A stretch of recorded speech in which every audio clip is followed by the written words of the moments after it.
him today. And we have Anthony Pirozzi that's just finished his book.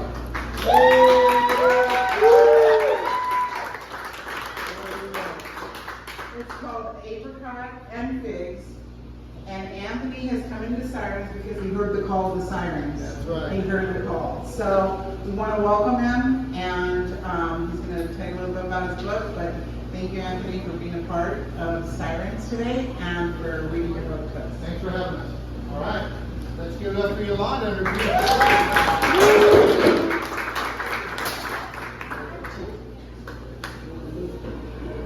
Okay. So first of all, thanks for coming. This has been a long journey, and give you a little insight of the whole genesis of the book. I started writing this book in 2001 because I knew that my connection to the last generation from Italy was my dad, and so I thought it might be a good idea to interview him.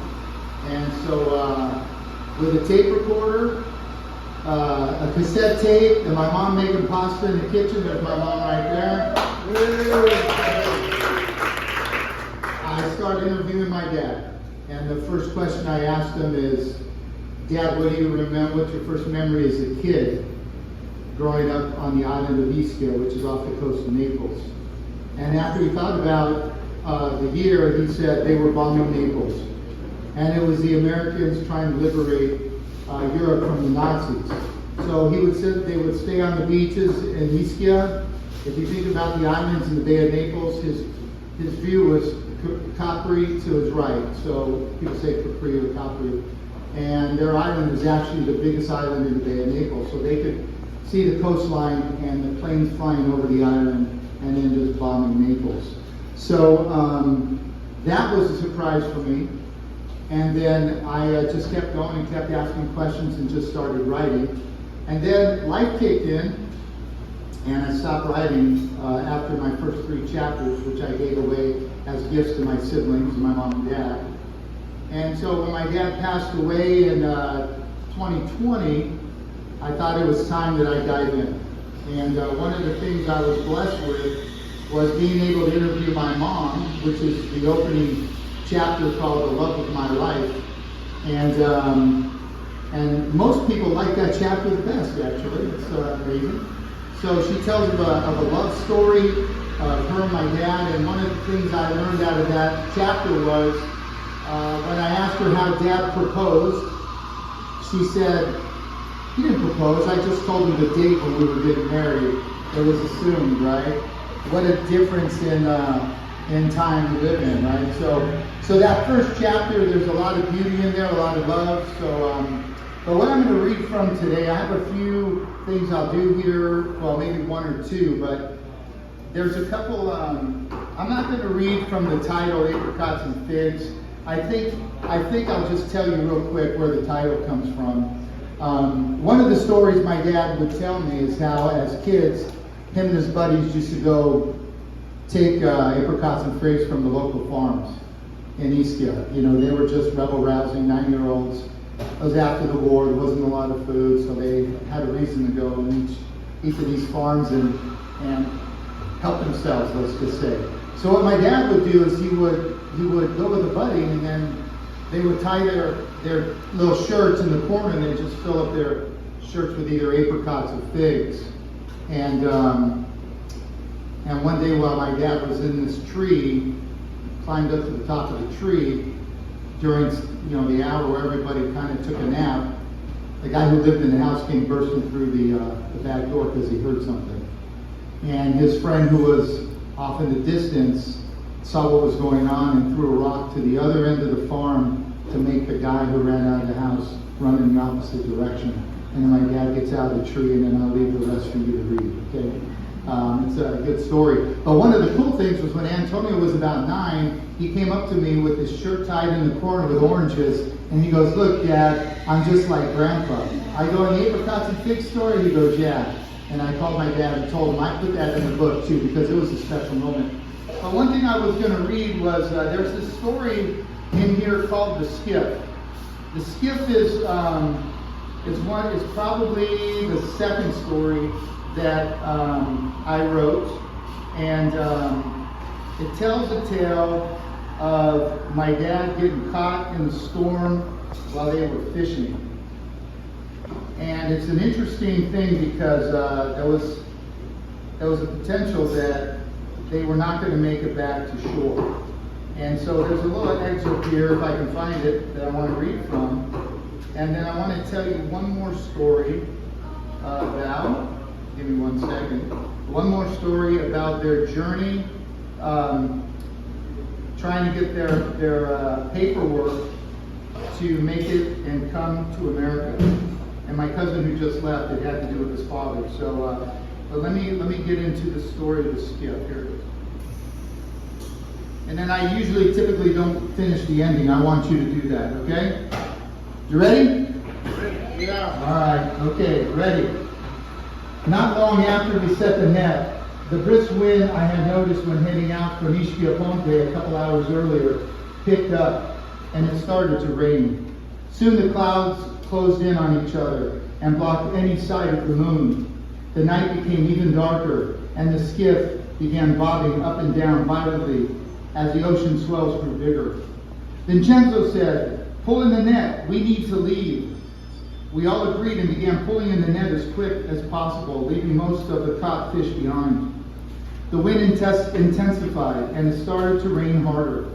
We pressed against the storm, fighting it with every stroke. Everything was heading in our direction: wind, rain, and a heavy darkness.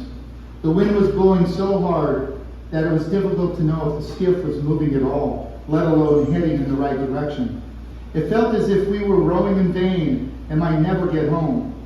The four of us continued to fight the ocean current, the swells, and the rain, doing our best to stay in sync while rowing. We continued to push and push, encouraging each other to keep fighting.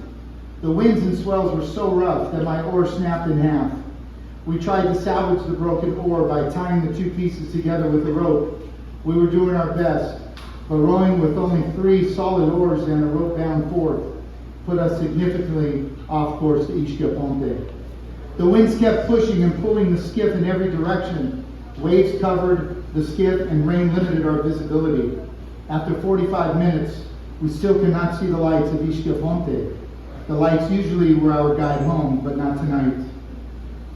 There was a nervous calm over all of us as we kept rowing, and I did my best to help the guys steer the skiff in the right direction with what was left of my oar. My parents woke up from the sound of the storm and assumed we were in danger. My mother was not happy. "Why did you let them go fishing?" My father tried to convince her we were fishing in a safe location, but his confidence dwindled as time went on and we weren't home. He did not want her to see the worry in his eyes, but it did not work. She knew better, insisted we were okay, but this made things worse because she did not believe me, and I did not believe him.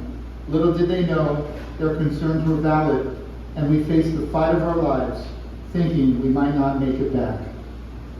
There's more to the story, but I'm not going to read to the end, okay? All right, so that's the skiff. And one other story I have, I love this story. My uncle Pasquale was involved in, his family was involved in the circus in Ischia. And so when my dad was trying to get his paperwork to come to America, they were in Naples, and he had to get relieved from his military duty because he was 18 years old. And so he had to go to the police station to get the approval to not have to serve in the military. And the guys there were making him wait and wait and wait. And when my uncle Pasquale walked into the place to check on them, all the police, the Carabinieri, that's who ranks the military, they got up and looked at my uncle and like, "Hey, Don Pasquale, why are you here?" And my dad could see him. And he gets up, he goes, "I'm here for my brother-in-law, Pirozzi." And all of a sudden, the police chief guys got up and they said, "Oh, Pirozzi, come on back. And my dad was shocked because he'd been sitting there for over 3 hours. And so after they signed the paperwork and my uncle and my dad left, he said, "Pasquale, why did they react the way they did when you walked in. He goes, well, I have the merry-go-round, and we go all over Naples in the merry-go-round, and the guys come and I let them ride for free, because I have to get the permits from them, so I let them ride for free, so they all know me. I keep thinking to myself, if my uncle didn't show up that day, would I be here telling the story? Because my dad may have served in the military and not got approved to come to America. So there's a lot of that sentiment in the book. The book alternates between chapters of my dad's story and the impact on my life. There's a lot in there about how much my mom supported all of us, and just how it was growing up as an immigrant kid here in San Pedro. So I hope you enjoy the book, and please spread the word when you're done reading it. And lastly, a couple things. My goal was get the story out, hopefully see yourselves in the story, and then make you reflect on how it was growing up, whether as an immigrant kid or not, or just a kid with memories of your parents and grandparents. Okay? So that's all I got. Thank you. Enjoy the book.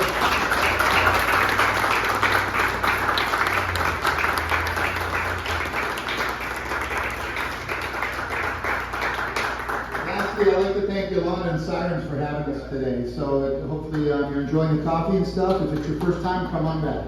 All right, thanks.